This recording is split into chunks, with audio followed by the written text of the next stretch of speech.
ராயன் திரைப்படத்தோட free ticket டெய்லியும் ஒருத்தருக்கு ஃப்ரீயாக கொடுக்கப்படுகிறது. அதுக்கு நீங்கள் என்ன பண்ணணும்னா, மேலே தெரிகிற இன்ஸ்டாகிராம் ஐடிக்கு ஃபாலோ பண்ணிவிட்டு #ராயன் அப்படிங்கிற ஒரு மெசேஜை லீவ் பண்ணணும். நீங்களும் டிக்கெட் வின் பண்ண வாய்ப்புகள் இருக்குது.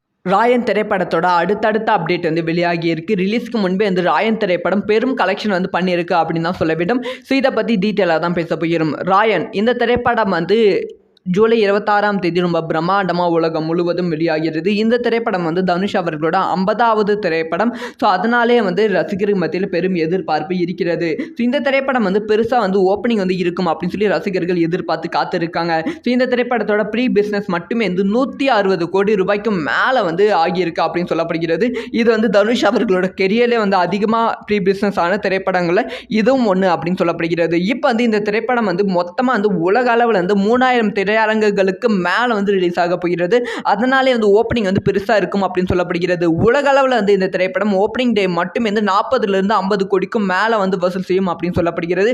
அப்படி ஓப்பனிங் டே இந்த படத்துக்கு பாசிட்டிவான விமர்சனங்கள் கிடைத்து விட்டால் மீண்டும் 100-150 கோடி கிளப்ல கண்டிப்பாக ராயன் திரைப்படம் இணைந்து விடும் அப்படின்னு சொல்லப்படுகிறது. ஏற்கனவே தனுஷ் அவர்களோட அசுரன் திரைப்படம் 100 கோடி கலெக்ஷன் பண்ணியிருந்தது. அதை தொடர்ந்து வடச்சென்னை திரைப்படம் 100 கோடி கலெக்ஷன் பண்ணியிருந்தது. அதை தொடர்ந்து இப்போ ராயன் திரைப்படம் 100 கோடி கலெக்ஷன் பண்ணும் அப்படிங்கிற எதிர்பார்ப்பில் ரசிகர்கள் இருக்கு.